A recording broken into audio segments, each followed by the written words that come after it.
What's up, everyone? Welcome back to the Vegas Benchwarmer channel. This is the Benchwarmer podcast. My name is Eric. He hate me 702, and he's normally down below, but today he's to the left or right of me. What up? What up? It's Mo. And of course, we got the man, the myth, the legend. Jeremy. There we go. How are you guys doing today? Good. I'm good. Anybody excited about the Super Bowl tomorrow?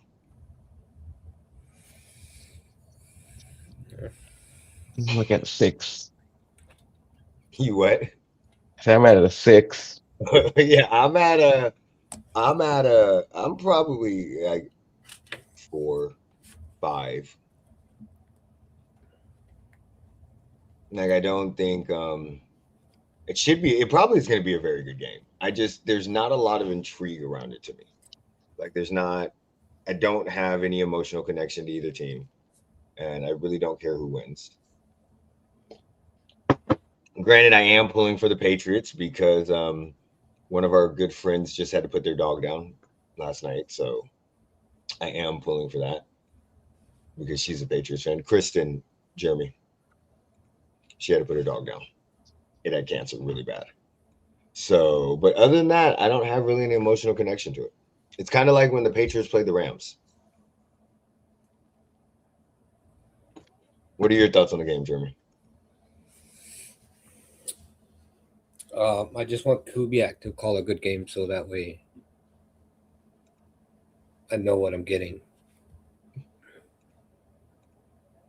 Okay. Do you think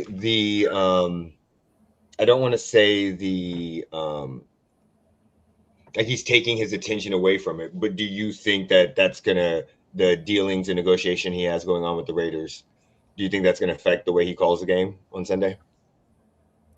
No, I think the media trying to ask him all the questions about the Raiders, knowing that nothing can be final until after the Super Bowl, takes away from him trying to coach a game where he's trying to win the Super Bowl. Okay. I can see that. Mo, what are your thoughts on the game? I think Seattle should win, but the Patriots always find a way to muddy it up and keep it close. And their defense will probably make some plays to do so. Um, Well, they don't have but yeah, Hero no. as the head coach, so they shouldn't run the ball on the goal line. Or they shouldn't throw the ball on the goal line, I should say. Oh, true. Mm. But yeah, just hoping Pause, for a good game. pause on that real quick. Did anybody see um, Richard Sherman watching the Madden simulation of the game? And it got down to like a play on like the goal line. And he's like, I know they're not gonna fucking pass it. I know they're not gonna fucking pass it. It wasn't like the in play, but it was just he was watching the simulation. And there was a point in time where it was like 4th down or 3rd down on the goal line. And he's like, they better run the damn ball. They better. He's like, I don't want to watch. I don't want to watch. He's like having flashbacks of when exactly what Jeremy was saying. So, any predictions for the game? You said you think Seattle's going to win. Do you think it's going to be a good game, a close game, a blowout? I I think think it's gonna be. Go ahead. it's going to be a good game. It's not in bad weather. It's in California where it's nice. Yep. Okay. So you're not playing in the elements. So they should both have a decent game. So we're talking about, are we looking at like, are you thinking like, I think it's 24-27. okay, 20 some points. All right. I'm gonna say 23-17 Seahawks. Okay. So y'all both think it's going to be close. Who do you, and are you going for the Seahawks as well, Jeremy, with Kubiak? Yeah. I mean, that would be nice to get your head coach just coming off a Super Bowl victory, especially if he calls a great game. Does anybody have any fear of Sam Darnold regressing? How do you regress from that much in 2 weeks? Well, so maybe the spotlight is very, very big for him and he gets scared and he just plays like Start seeing ghosts again. Yeah. So you're worried about Sam Darnold, but not Drake May, who's what year is it for Drake May? Second. I didn't say that. I was just asking if anybody has any thoughts about Sam Darnold seeing ghost. No, you I said don't think he will. you asked about regressing. Okay, so regressing, not regressing, because just has a very bad game. Goes back to old Sam Darnold.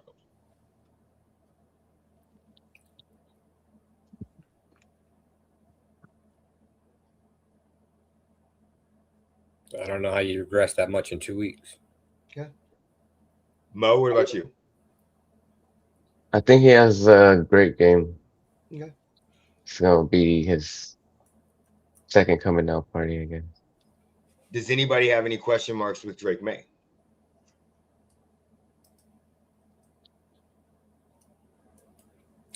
Are his receivers beating their spouses up? Okay. Is Stephon Diggs going to be preoccupied with Cardi B possibly being at the Super Bowl halftime? I mean, are the cops arresting his receivers during the game? Okay.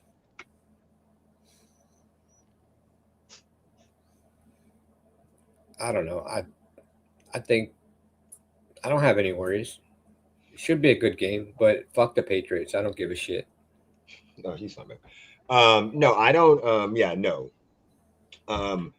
If I had to pick, I think Seattle's going to win. I trust Sam Darnold more than I trust Drake May.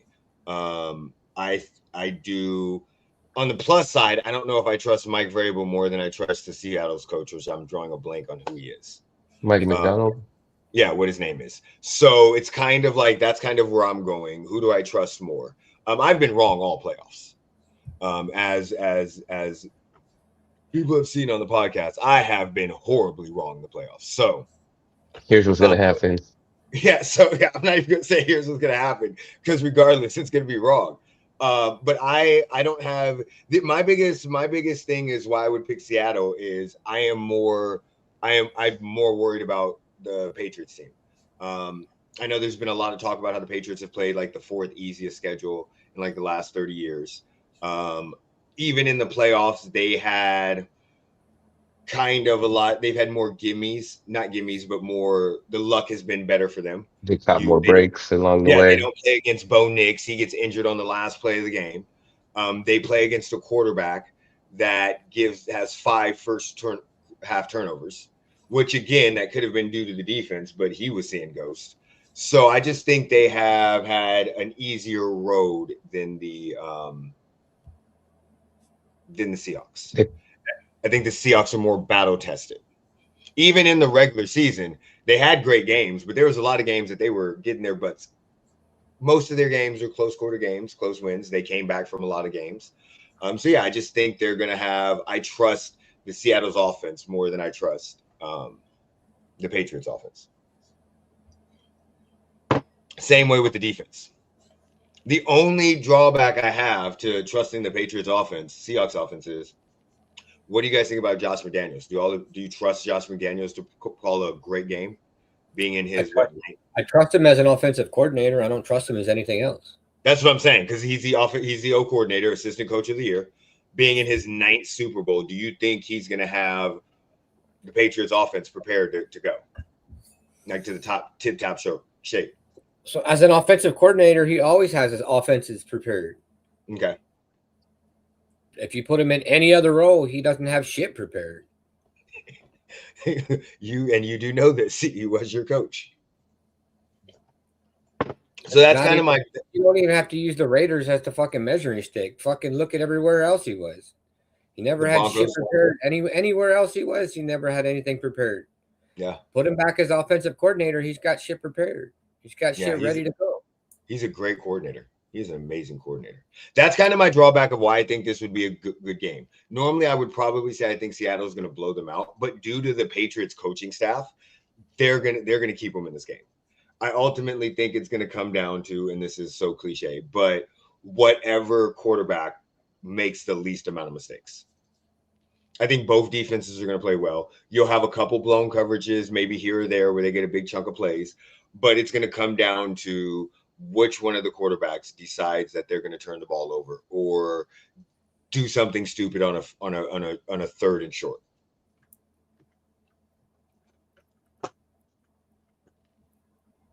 Next up, NFL awards. Did anybody pay attention to the NFL awards? I just saw the Brable and the McDaniels announcement like the next day, but I didn't see who all won everything else. Dan What about you, Orlovsky Jeremy? fired. Huh? Dan Orlovsky should be fired. Why? The only reason Matt Stafford won is because he's fucking represented by the same agent as fucking Dan Orlovsky. And Dan Orlovsky's vote went to Matt Stafford. Ooh. Well, I mean, not even trying to defend Dan Orlovsky, but that would make sense why he has always been a Matthew Stafford fan. Because even when he was in Detroit, he was telling people Matthew Stafford was one of the best quarterbacks. I thought it was just the Detroit connection because he played for Detroit. And represented by the same agent. You shouldn't be able to vote on an MVP if your fucking agent is the same agent as the fucking person you're voting for. Yeah, you have a conflict of interest. Like, what kind of stupid shit is this? No wonder people are fucking pissed off at these stupid ass awards. Yeah. It's just like comeback player of the year. What the fuck are these people coming back from? Fucking a fucking hangnail? Fucking coming back from fucking getting some fucking sand in their eye, having wind blown in their face. Okay, so let's see. The comeback player of the year was Christian McCaffrey. I mean, he's come back from injury 1,700 times in the last fucking 3 years. This is your favorite award, right? Right, Jeremy? Okay, let's see his stats just from last year. So last season, he played 4 games.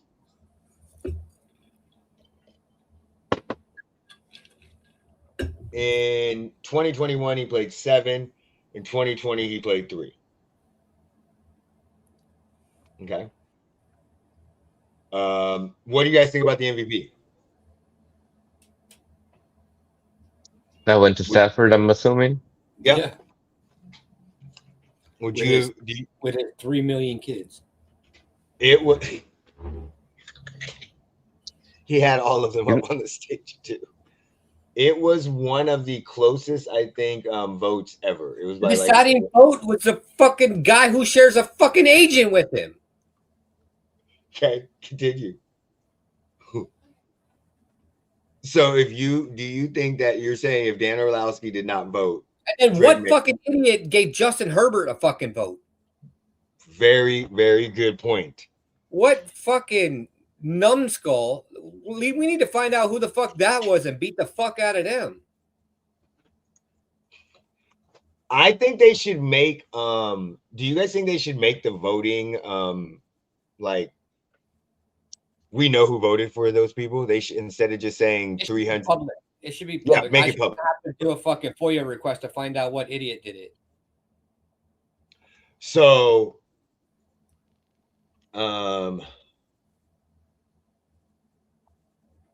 wait. So Matthew Stafford had 24 first place votes. Drake May had 23. Josh Allen had 2.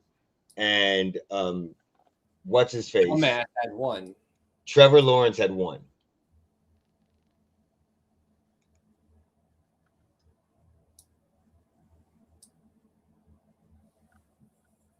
Yeah, and not Trevor Lawrence. Justin Herbert had 1.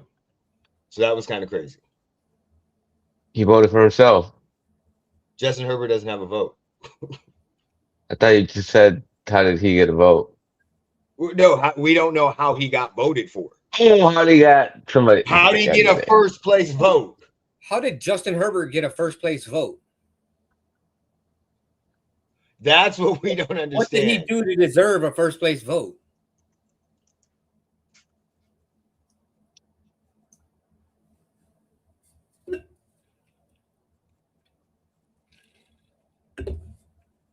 Yeah, it was like the closest race since. So there was 25. There were 20, 25, 26, 50. So 51 first place votes. Or 50 first place votes, sorry. And one went to Justin Herbert. Trevor Lawrence got 0. Christian McCaffrey got 0. Josh Allen got 2.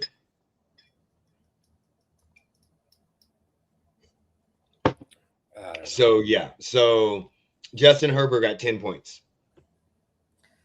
These are the people we expect to report out on football. Yep.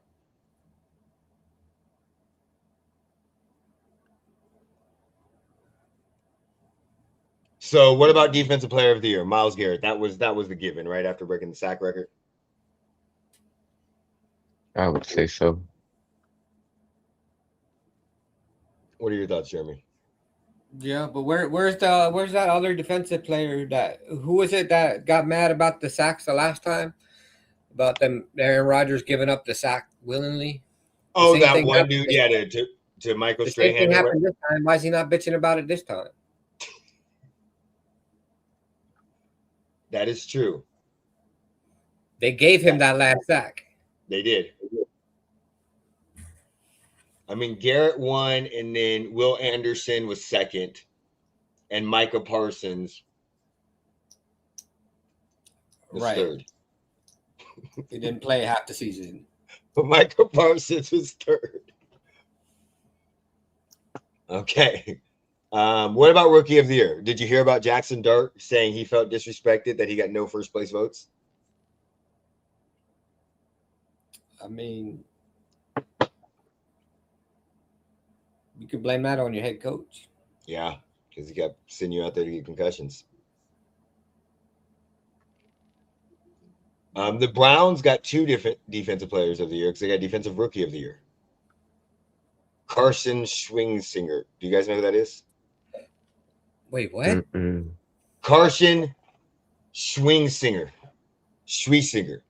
SCHWE Singer. Schwingsinger. He's a linebacker.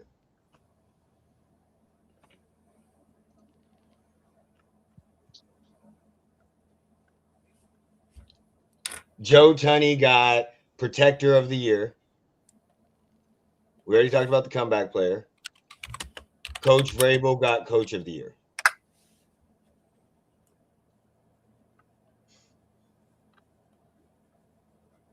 And then they had the Walter Payton Award. They had the Assistant Coach of the Year, which was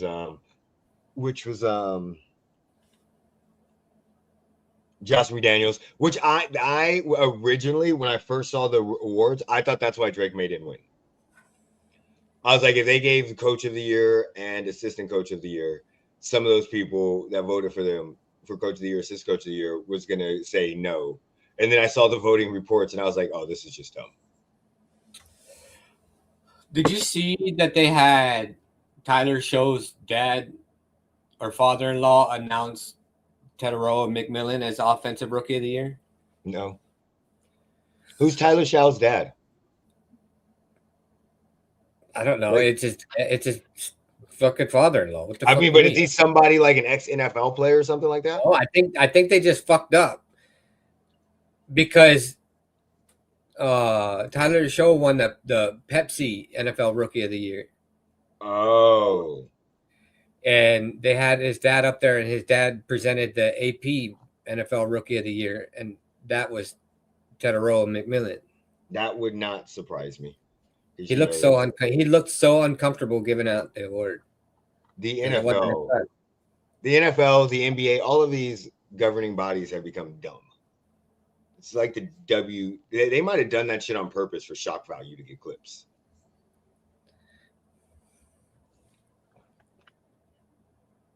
They 100% might have done that. And then they had the Hall of Fame class. So Drew Brees, Larry Fitzgerald, Luke Kuechly, Adam Vinatieri, and then Roger Craig was the senior get in. Any problems with those? I'm good with all Sounds of like them. a good list. Yeah, Yeah, sounds like a good list to me. yeah, true. I mean, you got one of the best quarterbacks, receivers, defensive players, and the best kicker. Like that is an amazing list. Of course, Bill Belichick and Robert Kraft did not make the list. Jeremy, what are your thoughts on Bill Belichick and Robert Kraft not being first ballot Hall of Famers? I mean, one should stop getting prostitutes, and the other one, Which one? well, Belichick. I mean, Belichick is mail order brides. The other one is prostitutes. Okay. Belichick got screwed. Number one, owners shouldn't go in the fucking Hall of Fame. Like that's got to be the dumbest shit in the world. What the fuck? What the fuck did the owners do other than screw people? That is a good point. Why? Why are owners going in the Hall of Fame for what? Unless you did something amazing throughout your career, like in certain cases, I would say like Rooney, Al Davis, because of what happened with the AFL and the NFL and what he did for minorities. So I could see and how long Al Davis also coached. Yeah, but not just winning, not just because your team won. I don't think they should go on for that. Not because you went to massage parlors and got a little rub and tug. Okay. Like, we had the conversation with I had it with Sam. I just think that if I understand people go, hey, morality and stuff like this, but I think if we get into morality with Hall of Famers and what we feel is what they morally did wrong, we're never gonna put motherfuckers in the Hall of Fame. Right. Like there's a lot of motherfuckers we could find. Like even when I said Ray Lewis was literally in a murder trial for an accessory to fucking murder during his career. But that has nothing to do with his on the field. So the Bill Belichick stuff. Owners don't do anything on the field. That's what I'm saying. Owners shouldn't be in unless they have history. Owners only step on the field when the teams do something good so that they can get recognition. Yeah. I think that's why they label them contributors, right? Other than that, they steal money from the communities that they play in, and raise ticket prices for people to get in. Yeah. Like there's really no reason that owners should be unless they contributed. Building a team to win. Like, don't get me wrong, Robert Kraft, you did a great job with the dynasty. But let's be honest, y'all got lucky that you picked fucking Tom Brady in the sixth whatever round you got drafted in. Like, if y'all don't get Tom Brady, none of this happens.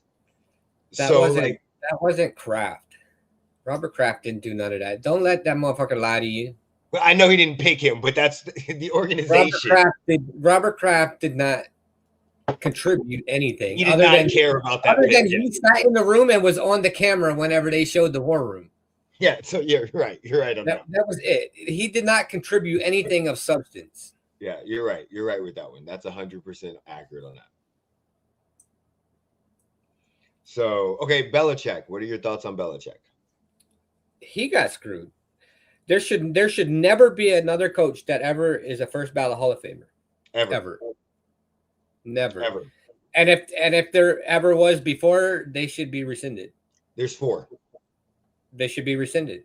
And he has more total wins than all 4 of them combined. Right. So all of those Hall of Fame coaches, they should be rescinded and they should have to go back through the process.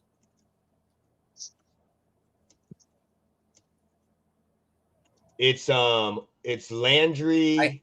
I can't stand the fucking Patriots. Fuck the Patriots. They can go to hell. But so it's George Halas. Not put Belichick in as a first ballot Hall of Famer is the dumbest shit I've ever seen in the world. Okay, so there's 5, and Don Shula is the other one. But it's George Halas, Curly Lambeau, Tom Landry, and Chuck Noll. And Don Shula, and he has more Super Bowls than almost more Super Bowls than all of them combined. Yeah, it's horrible.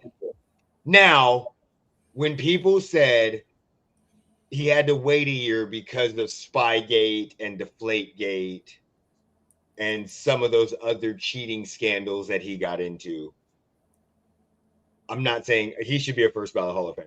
But I can understand that more than Robert Kraft getting a rub and tug. But if that's the case, does that mean Brady's not going to be a first ballot Hall of Famer? Right. Because Brady was part of the same thing. And if you don't have Brady as the first ballot Hall of Famer, but just had Drew Brees as the first ballot Hall of Famer, and they played in the same era, and Drew Brees was never considered better than fucking Brady. Now you have a whole fucking total. Dude, let's be honest. The Hall of Fame, the NFL awards, the Pro Bowl, all of it is a joke. All of it is the same thing's happening with the NBA. All of these awards are becoming jokes. Because in the NBA, you have awards that are tied to your salary. So if you make an all NBA team, you can literally get paid more. Yeah, they're just becoming jokes because I think they think we actually give a fuck about them. But I don't know. I digress.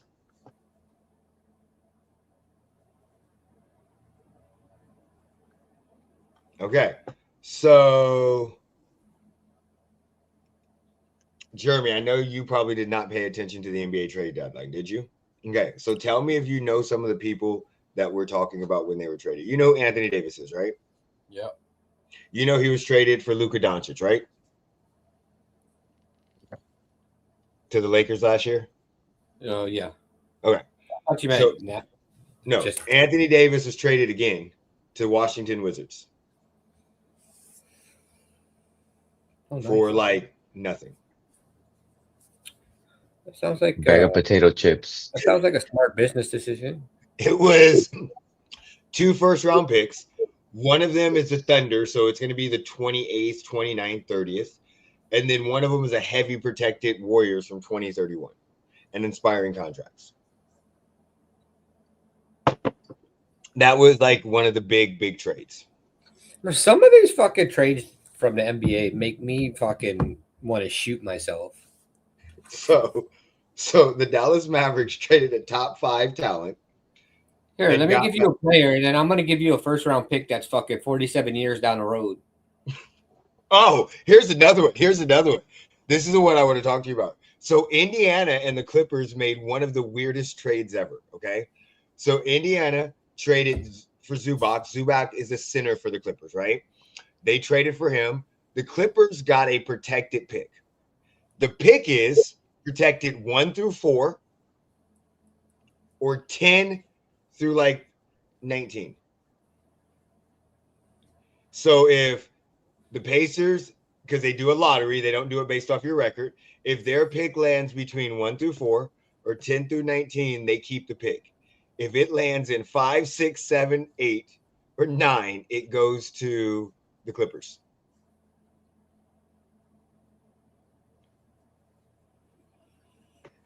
The Indiana Pacers suck right now. Now, if it does not go to the Clippers this year, it goes to it next year, and they get it like an unprotected first, right? But what are your thoughts on that trade, where you have a chance that you lose? Trades are so fucking stupid. It's almost like a fucking kindergartner is doing these fucking trades.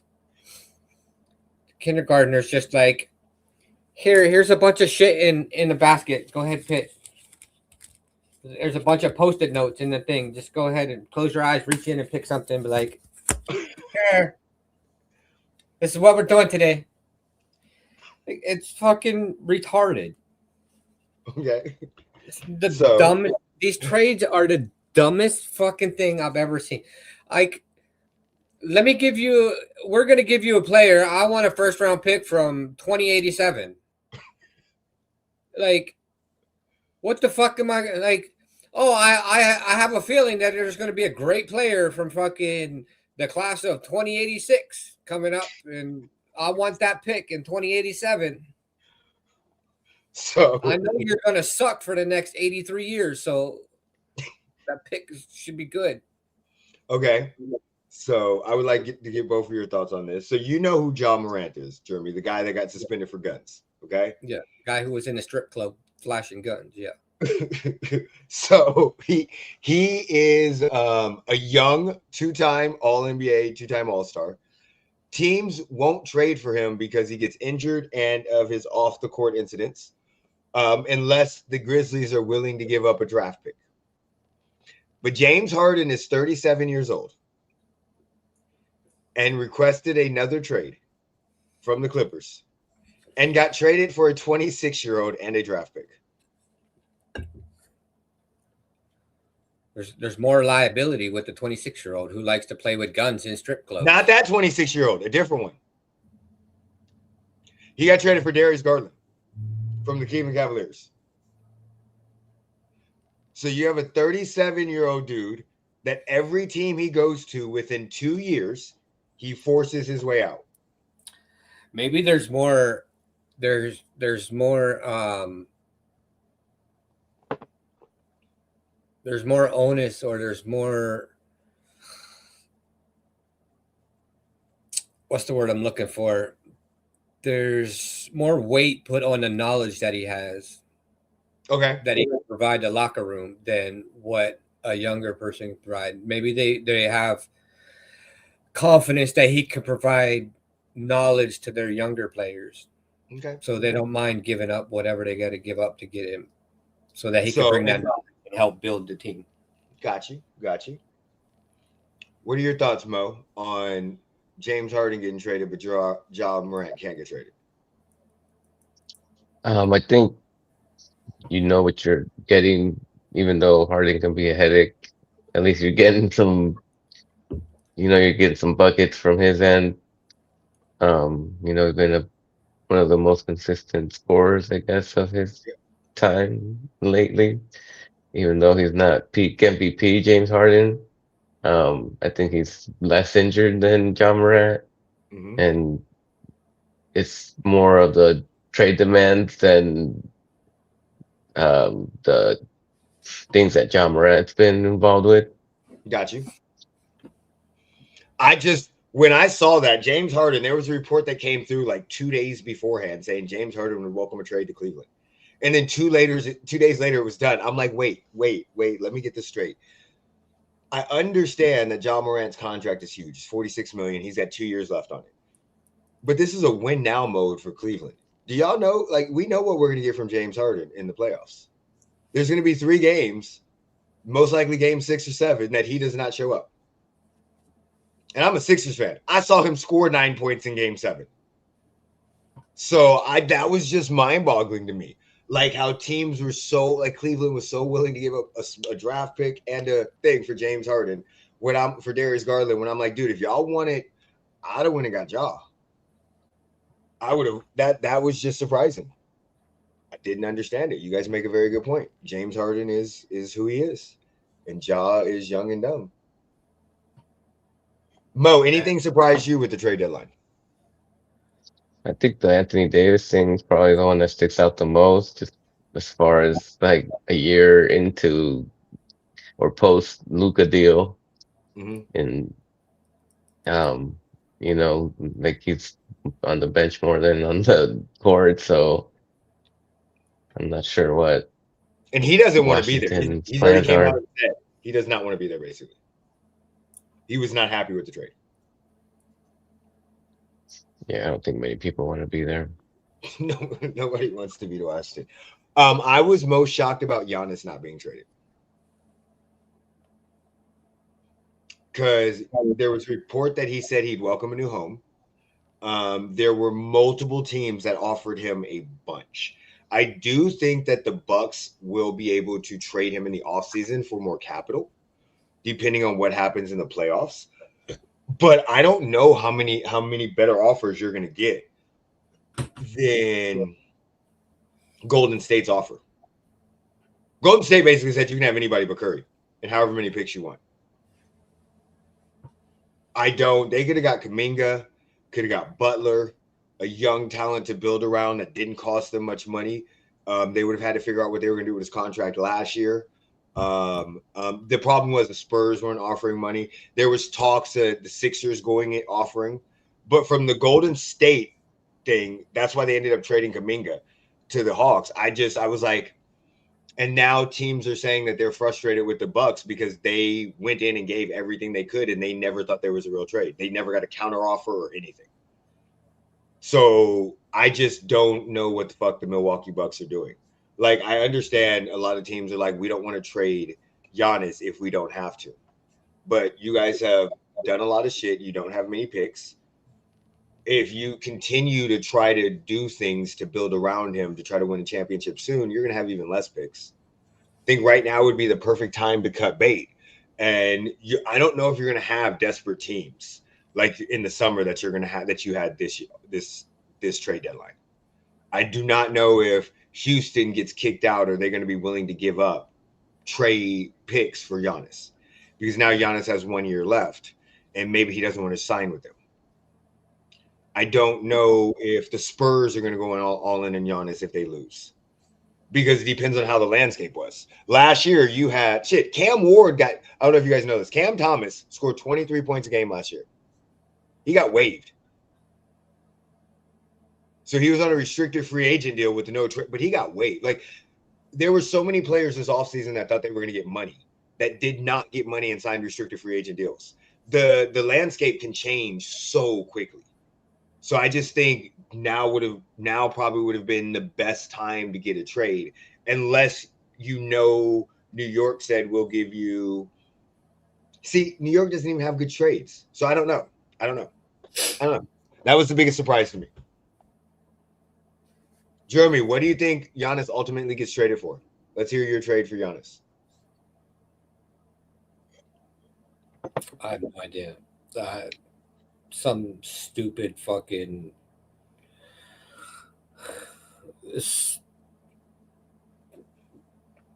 probably like next year's first, following year's first, and then a first round pick from 2033. That is probably a very accurate trade. The next year's first would be a pick swap, but that's an accurate trade because they have a rule in the NBA that you can't trade back-to-back first-round picks. It's called the stipend rule, because a guy, I think he was the Cavaliers, traded like 4 years worth of first-round picks. He traded so many picks that the NBA had to give him picks. It's going to be something stupid.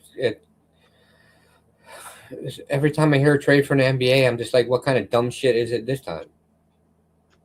Yeah, they do get creative. I'm not. No, you can't call it creative. You just call it stupid. No, I mean, so some of them, like Mike Conley, got traded to the Bulls. The Minnesota Wolverines traded him to the Bulls to clear some salary cap or whatever, also to get another player. The Bulls then waived him, and now he's going to go back and sign with Minnesota. That's kind of what I mean creative. They got an extra player knowing the Bulls wouldn't keep him. It was a salary dump, and then they're going to re-sign him at less money. And he's still going to get paid. Or the 7-team trades. Yeah, and he's still going to get paid because they're not going to pick him up on waivers. They'll just wait till that doesn't sound like creativity. That sounds like laundering. Okay, that might be. They're creatively laundering. Damn, I never thought of it like that. Like that. That's a very good comparison. Yeah, that's a very good comparison. Okay. Because how are you going to trade a player so you can save cap? Blah, blah, blah. There was definitely an agreement beforehand that they were going to release him, that to the team you fucking traded him to. Oh, don't worry, trade him to us. We're going to do all this, and then we're going to release him. Then you can sign him back for cheaper. But the team that hold on. But the Bulls still have to pay his contract. Right. So we wash in money. We wash in money. It's legalized mob. God. I never thought of it that way, but that makes so much sense. That makes so much sense. Now you see why these fucking trades are the dumbest shit in the world. Like, anytime the NBA comes up, it's like, what kind of dumb shit am I seeing today? It's almost like anytime you see the Dodgers make a move now, it's like, okay, what kind of fucking 9 million years of fucking deferred money are we seeing this time? You know, it's funny. They said that the MLB, the owners are definitely going to vote for a salary cap this year. Yeah, but no shit. The fucking Dodgers have like $600 billion worth of fucking payroll, and it's all deferred for the next 4 million years. Yeah, that is kind of crazy how teams get away with that. That is fucking insane. All right. Royal Rumble. Jeremy, what were your thoughts on it? I didn't watch the whole thing. Okay, well, let's pull up the matches because it's been a week. So, first of all, what were your thoughts on Liv Morgan winning the Royal Rumble for the women? Here we go again. Another fucking Liv Morgan boring run. Same shit. Same thing with Rhea. It's going to be the Liv and Rhea storyline all over again. Well, we know she's going after Stephanie Van Care. Oh, well, yeah, we know, but it's going to be the it's. Who would you have liked to win over Liv? I don't even know. Like I said, I didn't watch the whole thing. I had too much shit going on, and I was in California.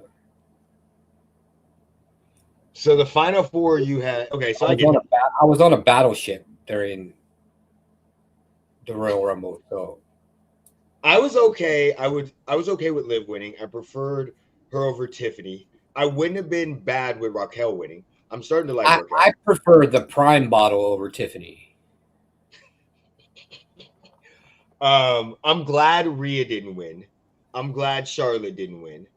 Or Becky. I mean, I would have liked Alexa Bliss to win. That would have been nice to see. Yeah, that wouldn't have been bad. I mean, I don't know how exciting it would have been long term, but yeah. I think with what they kind of with looking at who was in the or Sol Ruka would have been nice. That's what I was gonna say. Looking outside of that, the only person I could think of that would have benefited the most would have been Sol Ruka. But then they would have had to have some long-term plan with her. And I just don't trust a lot of their development right now. Chelsea Green might have been nice too. Their development's not that great because fucking their current fucking champion, the Storm is coming, hasn't defended the motherfucking title in 4 motherfucking months. Yeah, I'm not. I didn't want her to win. Lizer, what up? It's going to be fucking against Jordan Grace. What's up, Lizer? How you doing, buddy? Yeah, so her I didn't first want her title defense in 4 months will be against Jordan Grace next week. Yeah. All right. Then we had AJ Styles versus Gunther. I don't understand why they're having Gunther fucking retire people. Well, I understand AJ Styles wanted to be done wrestling and wanted to spend time with family and whatnot or whatever, but I don't think it should have been done over there. I think it should have been done here. I think it should have been done at WrestleMania.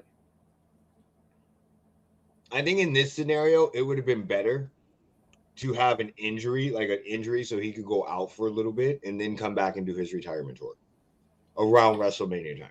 Well, he said he didn't want a retirement tour. He just wanted a match at WrestleMania. He just wanted to wrestle and be done. But yeah. I don't think it should have been done in Saudi Arabia. I think it should have been done in the U.S. Yeah. It would have been a lot better. The reaction would have been a lot better. I would have liked it to happen at WrestleMania, like you said. But leading up to that, I'd like to have a few matches. Kind of like a Shinsuke Nakamura match. And his last match shouldn't have been fucking Gunther. They're doing this kind of like what they did with Randy Orton, the Legend Killer. And I don't give a fuck what they're doing. I don't like it. I think it's stupid. I think Gunther is a piece of shit. And I think he's just... I think my biggest issue with the whole entire him beating people, my biggest issue, and the way he's retiring people, is I think it's the hold he's doing. It's a fucking sleeper hold. They have been doing sleeper holds since the fucking 60s. You mean to tell me, in all this MMA watching that we have, none of y'all motherfuckers know how to properly get out of a sleeper hold? Nobody knows about hand fighting? Nobody in the whole fucking WWE? All of y'all get put in the same fucking hold and just hands down, fall to the ground. None of y'all know about peel the fucking hand off, control this hand, control one of them. None of y'all know about that. I think that's what bothers me the most about it is such an elementary basic move that we have seen, and his sleeper hold isn't even good. Like, you kind of know when it's coming. There's no surprises to it. Maybe because he's a big ass dude and not very athletic, so you can't get good sleeper hold. But it's just like 1980s. Here you go, off the ropes, sleeper hold. People go down there, and it doesn't even have like the drama of the hand being. Fucking John Cena was smiling in it. I mean, that's kind of my issue. Is at least you could have had a better fucking hold. Come up with some cool ass fucking submission hold. I'd have rather used a damn or use an excellent hold. I'd rather use a sharpshooter with a fucking figure four than a damn sleeper hold. That is, yeah. So I think that's my biggest problem. Also, I love AJ Styles. I think that was a horrible way to send him off. I don't know. I don't understand the whole we're sending people into retirement on a loss. Especially when they're trying to say you're supposed to put somebody over, but they're not. Because Gunther's already over. What are we trying to put Gunther over for? Because he's he's a lame ass fucking champion. Also, he's not good on the mic. So he literally can't he doesn't take advantage of it. So like if you're gonna have somebody do this, like don't get me wrong, when he came out the next night on Monday Night Raw to AJ Styles theme song, I was like, oh shit, I knew he wasn't done. But after that, and you see him come out and do this, all of it was over.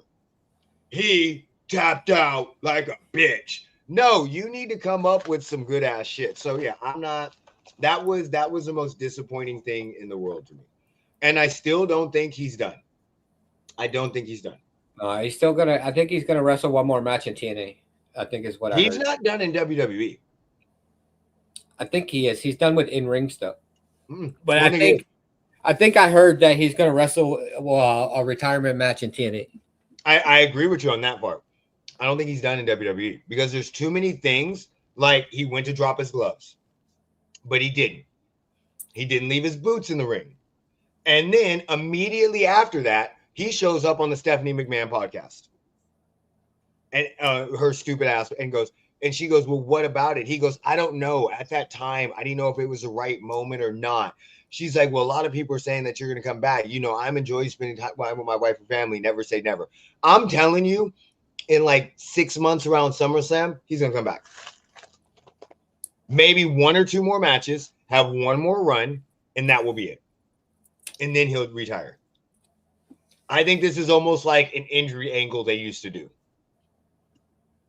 But I could be wrong because Jeremy's normally right on this stuff compared to me. Drew McIntyre and Sami Zayn, don't care about that match. Did you pay attention to it? I mean, I did a little bit. I don't know. I don't like Drew as a champion. I don't either. I think Sami Zayn should have won, but I also don't know that I would like Sami Zayn as a champion. I don't either. I like Sami Zayn, but I like times of Sami Zayn. I think in that moment, Sami Zayn should have won. Yeah. I think they're going to crown him later, but I just think you already have the fans. You won't get as big of a reaction than you would have gotten if he would have won there. That's what I'm saying. Saudi Arabia loves Sami Zayn. Yep, that's what I mean. And after a while, we know what's going to happen. You're going to keep stringing the fans along, and they're just not going to buy into him. Dude, how do you not watch wrestling anymore, Mo? It's on Netflix. Oh, shoot. It's just time. It's on Netflix. A lot of stuff. There's a lot of stuff that I want to watch that I just don't have time for. It's on Netflix. Okay. Men's Royal Rumble. What'd you think of it? I thought it was hilarious that fucking Braun Breaker got attacked. and eliminated within 10 seconds. That was Who do you fucking think? hilarious. Who do you think the mask guy is? I don't give a fuck who it was. I just glad it fucking happened. That fucking meathead, stupid motherfucker. I'm gonna be honest. I don't like him. I've been saying since the beginning he's a fucking idiot. You have been 100% right with this. I don't like him because he's not believable. He has. I don't give a fuck what he is like backstage, but his fucking on-screen personality is I'm a fucking Steiner. I'm above everybody else. Fuck you and your fucking who you are. I'm here because of my dad and my uncle. Like, so we're talking. Braun Breaker is. He's just a pretentious little prick. He's Rick Steiner's son. So Scott Steiner's nephew, the Steiner brothers. Braun Breaker's the Steiner. Oh, he's Rick Steiner's son, the bulldog. Because he has muscles, everybody should worship him. He's a fucking. So he's basically portraying a character in between Big Papa Pump and basically like Big Papa Pump. He's basically, but not Ladies Love Me. He's a badass that has muscles and wears a fucking thing and rips his shit off, but he's not good on the mic, just like Scott Steiner. Like, even when he's like, people said I can't talk on the mic. Well, I just got a promo. What about that? I'm like, bitch, that promo sucked. He's a fucking gym bro times 100. It's like basically like a gym bro. I did like the original El Grande Americano coming back. Oh yeah, that was funny, but I love that with Chad. That was not Chad Gable. It was. That was not. You cannot sit here and convince me that was Chad Gable. That was not Chad Gable. Why? That I don't care what anybody says. That was not Chad Gable. Why do you think that? Let me give me some idea, because I immediately saw him and thought that was him. You only thought that because it's the original gear. That is true. That's what I'm saying. It could have been. If you actually look at the stills, that's not Chad Gable.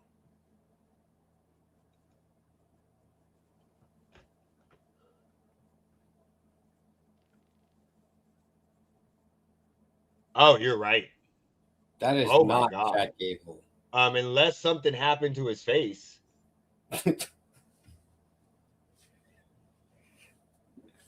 Holy shit. Unless he got beat the fuck up and got disfigured. That is not Chad Gable. Holy shit. I don't know. I'm kind of... Okay. Yeah, that might not be him. All right. And the thing that made it for me wasn't even the fact that he's basically got a full fucking face of facial hair. Yeah. It's fucking the fact that they covered up his fucking tattoo that's at the top of his back.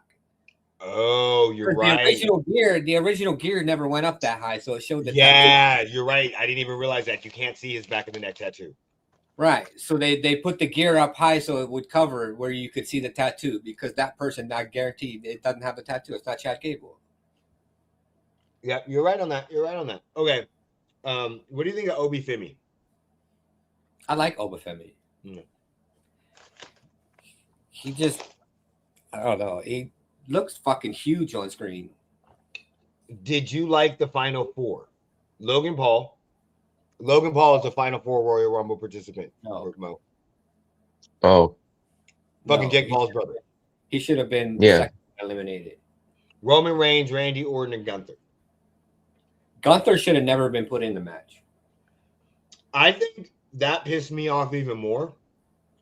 Again with Gunther, because you supposedly just had an amazing match with AJ Styles. You should not be able to. You should be fucking worn the fuck out.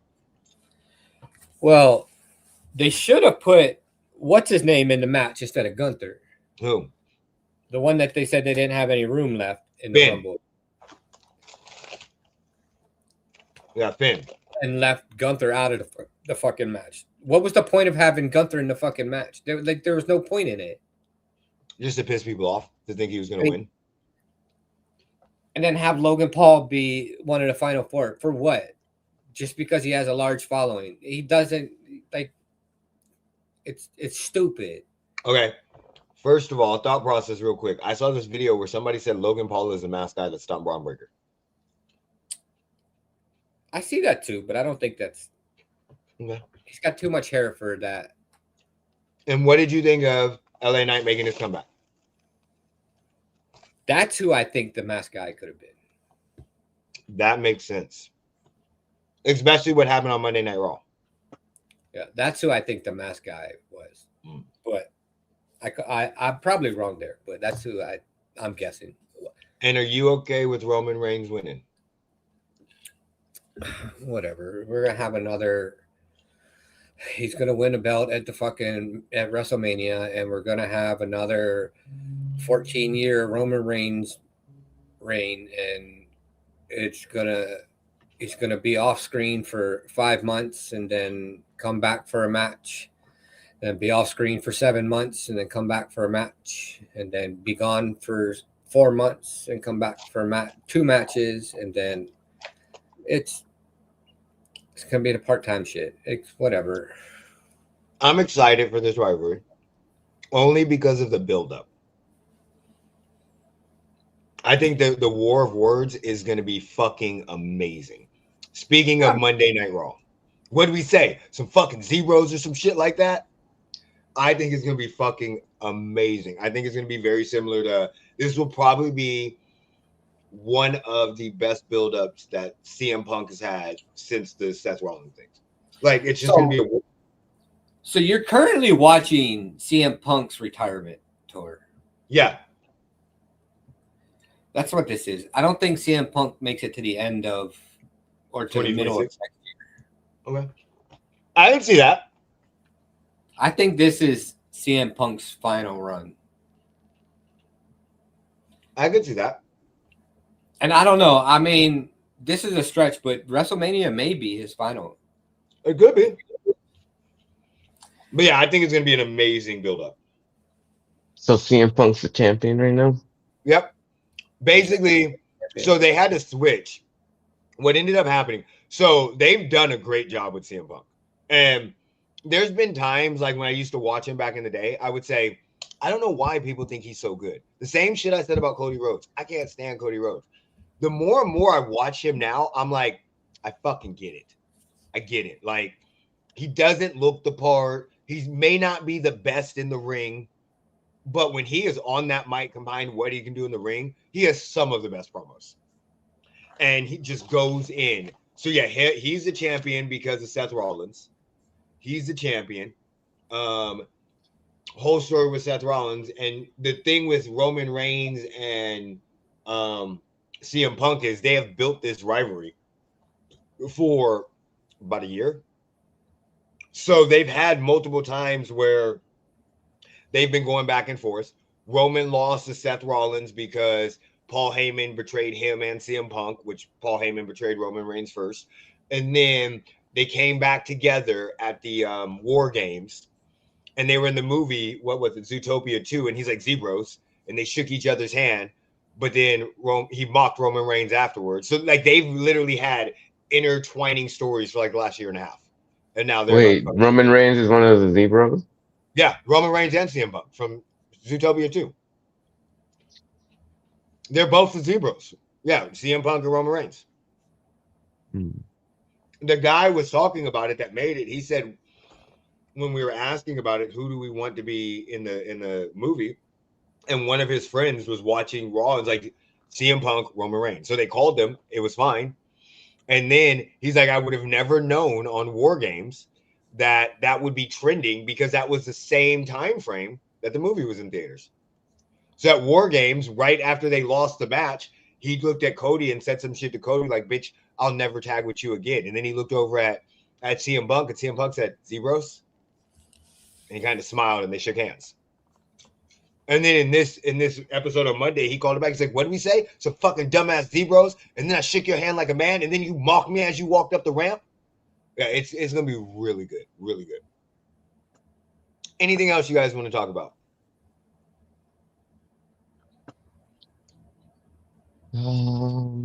Jeremy, are you excited going into the offseason as a Raiders fan this year?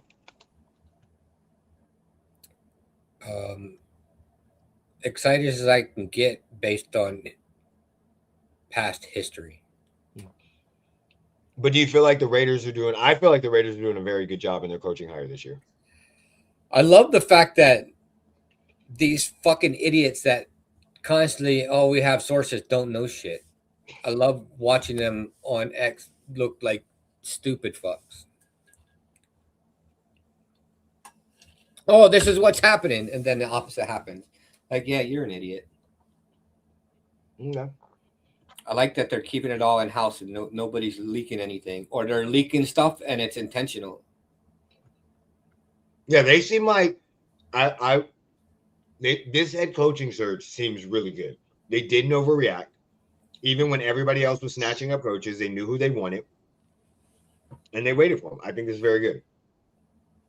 And they didn't go out to try to get a big splash name, even though Kubiak is a big splash name. They got who they thought would be the best fit, especially with the number 1 overall pick coming in with Mendoza. Because there's reports saying they're not trading the pick. I don't know if that's true or not, but they're not going to trade the pick. Yeah. Mo, what do you feel about the Dallas Cowboys offseason?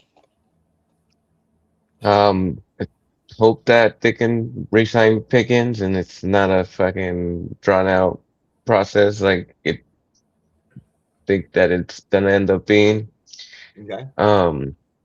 Javonte Williams, to at least bring back the offense and hopefully also pick up some defensive help along the draft. In the first 2 rounds at least.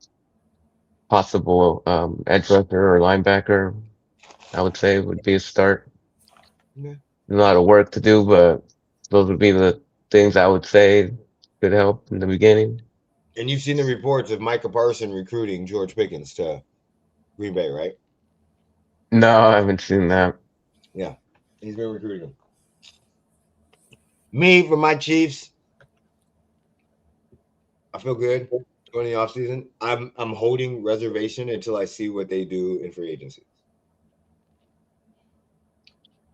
I know a lot of times I think right now, if they're not going to go after and get a running back in free agency, then they're probably going to pick a running back in the draft with their number 9 pick if he's available. I would love to see the Chiefs try to sign Breece Hall and Kyle Pitts. I would love it. If those are the 2 moves, I would absolutely love seeing. They sign another running back, okay, cool. But take a flyer on Kyle Pitts if the Falcons are going to bring him back. Take a flyer on him. Let's see what happens. I think Kelsey's going to come back this year. So you have him and Kelsey, and you're getting younger. And then if not, then I don't know what the fuck we're doing. Yes, we need offensive line help, but I don't think we can fix our wide receiver room with the new coaching staffs and stuff that they got in. There's not big moves, but I think we could help our team a lot going out and getting playmakers at the running back and tight end position. All right. Anything else? Hey, Jeremy, I got a question for you real quick. Did you know that they had, what was that thing? What is it called? Not an offensive coordinator, a passing coordinator coach in the NFL? A pass game coordinator? No, yeah, like a passing coordinator and like a running back coordinator coach. Not the running backs coach. They have another coaching that's not like the running back. I know there's a pass game coordinator. Let's see. I forgot exactly what it was that we were talking about, but I did not know that. Yeah, they serves as the pass game coordinator. That's when I started hearing about it. He plays the vital role in passing strategy. I did not know there was that many coaches. I thought you had, your offensive coordinator, your quarterbacks coach, running backs coach, wide receiver coach, offensive line coach. But then I did not know that there was a coordinator on top of all of those. There's a passing game coordinator, a running game coordinator, an offensive line game coordinator. Like they had 2 to 3 coaches for every fucking position. I did not know that. There's like 40 coaches. Yeah, I just did. Yeah, that was something I learned when the Chiefs started firing everybody. I was like, who the fuck is this? Who is this? What do you mean we're hiring this? So I felt dumb. I was like, I know Jeremy knows this shit. Mo knew it. So I know Jeremy knows this shit. Because you went on the podcast that week. I was there's also like fucking 3 million quality control coaches. That's another one. Yeah, the quality control ones too. Yeah, you're right. That was another one. And all they're there for is to go grab coffee. And make sure that it's quality Literally. coffee. That's Hey, literally we it. can do that job, guys. We could do that job. They don't pay enough. Okay. That's like intern money. Oh, got you. Okay. All right. Anything? I mean, you may take it at this point. I'm not taking it. Yeah. Luckily, I do got an interview on Tuesday, so we'll see what's going on. But I don't okay. I want to hear The your amount of- ideas about. Wait, what? I was gonna ask Eric. He was talking about fixing the Pro Bowl. I wanted to hear his ideas. Oh, get rid of it.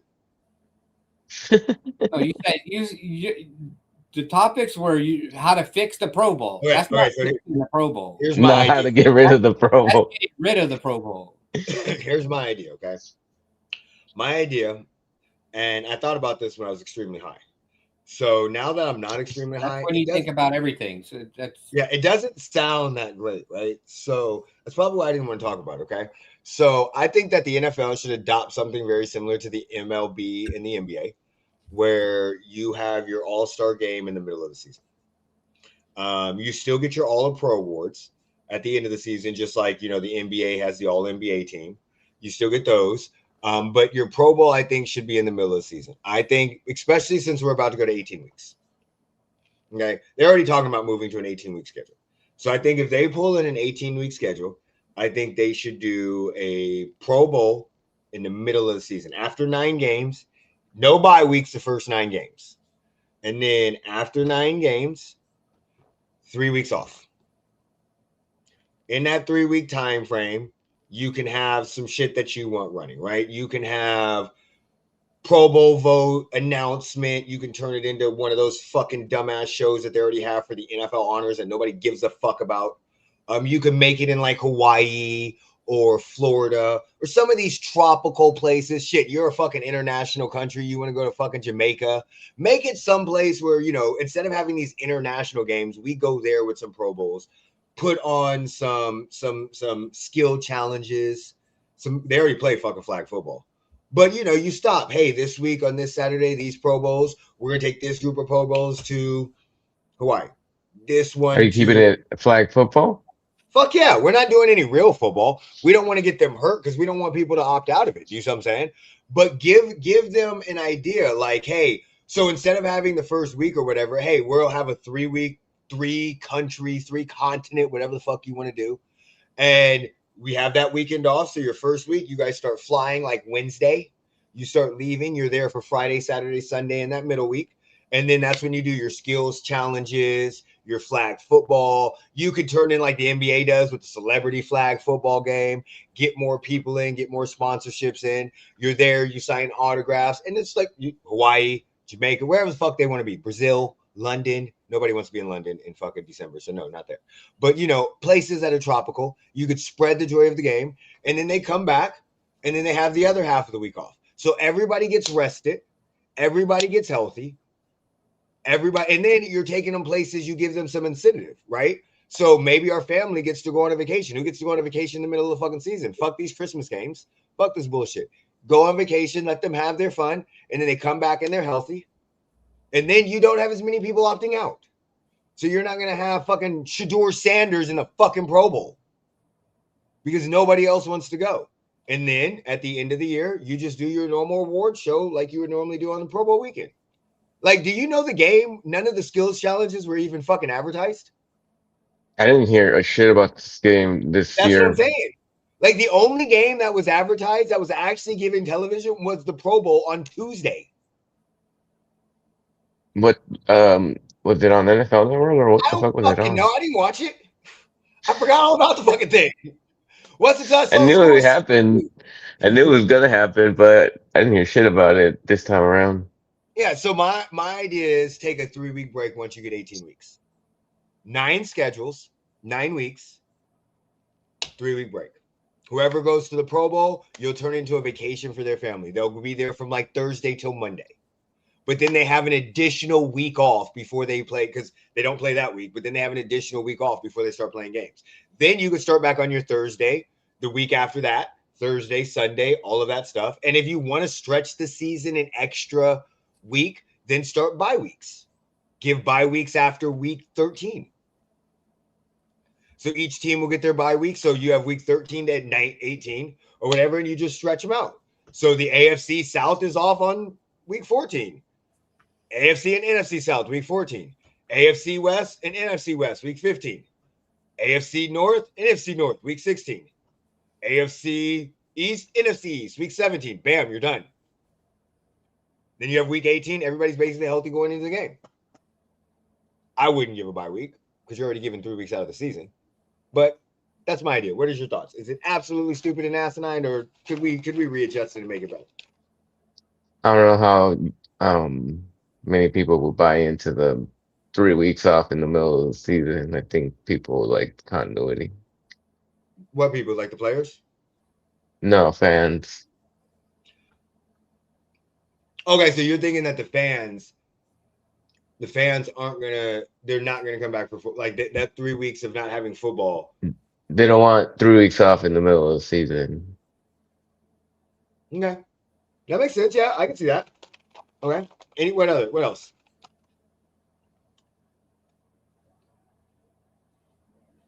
Jeremy? I'm not gonna lie. As soon as I heard the world tour in the middle of the season, I stopped listening. Okay. I was like, "What the fuck? We're going around the world in the middle of the season? What the fuck is baseball, going on?" Baseball does it every 4 years. They don't go all around the world. They literally pause baseball for the World Baseball Classic. I think that's during the off season. No, it's in the middle of the season, isn't it? I don't believe so.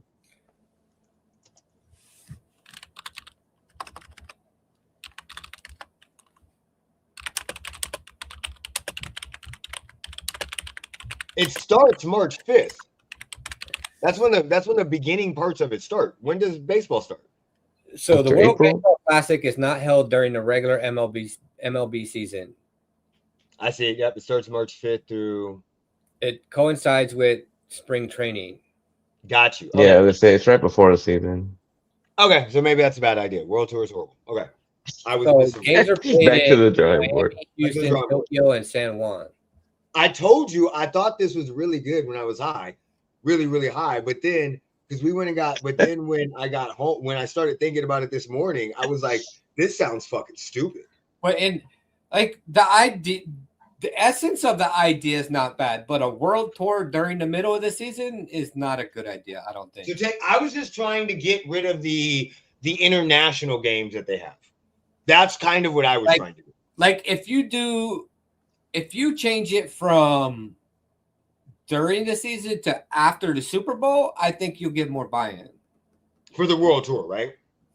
Yeah, I think if you just take the Pro Bowl from Super Bowl week and do it just after the season and have the Pro Bowl after the season, I think you'd have more buy-in.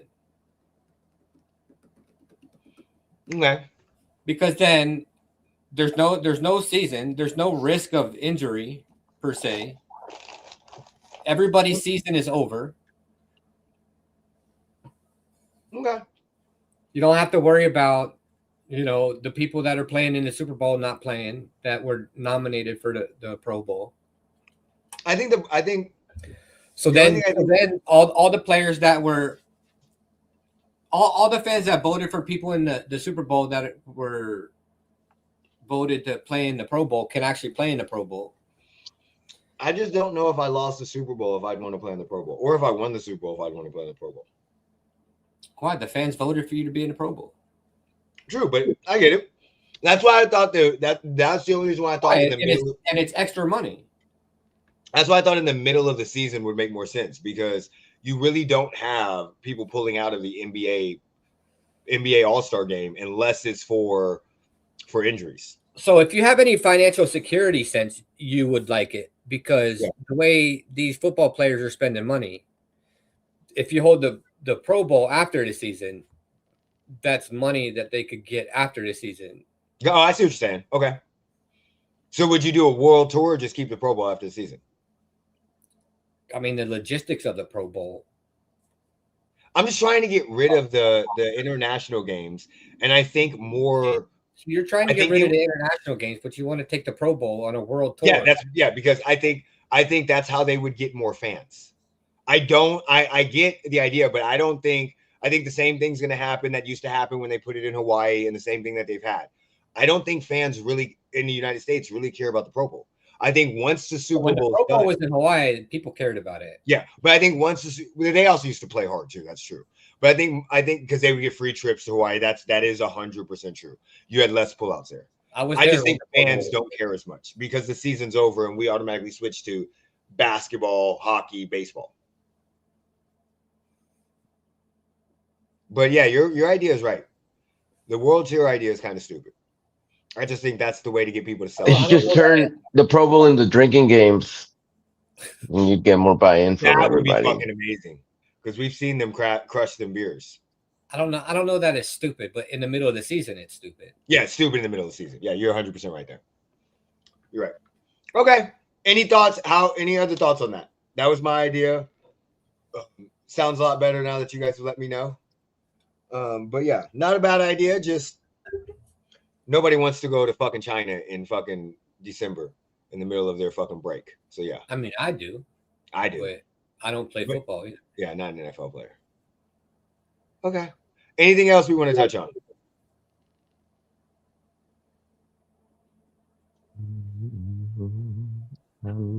I don't think so. All right. Everybody, thank you for joining. Like always, please subscribe, like all that good stuff, and also make sure you're checking out mine and Sam's video game series for our video game U series that we have, college football. We will be playing each other next week, so that's going to be a huge game. We're going to be streaming it. What's up? One poll question before we go. What's your favorite Super Bowl food?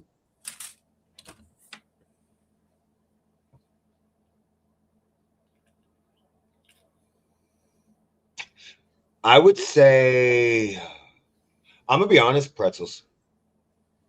Like a soft pretzel? Soft pretzels with cheese. Like, that's my favorite game food for anything. If we go to an Aces game, I like a soft pretzel with cheese. I could say wings, but I eat so many different things on a Super Bowl. I'm going to say wings for sure. Yeah. I'll eat, if I go to a wing place and wings are there, I'll eat them. But I've also been places where pizza's at. You know what I'm saying? I've eaten so many different things, but the one thing I'm consistently eating is a soft pretzel. What about you, Jeremy? No, wait a second. Am I at the Super Bowl or just watching? Just a Super Bowl just anywhere. Just anywhere. Anywhere during watching the game. Because I can't answer it if I'm at the Super Bowl. I haven't been at the Super Bowl since before I was born. Yeah, so, but if I'm just watching the Super Bowl, probably wings. Okay.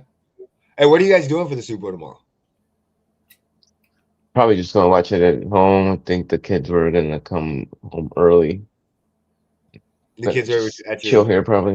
At their mom's house? Yeah, they're with their mom. Yeah, they're with their mom until tomorrow afternoon. Oh.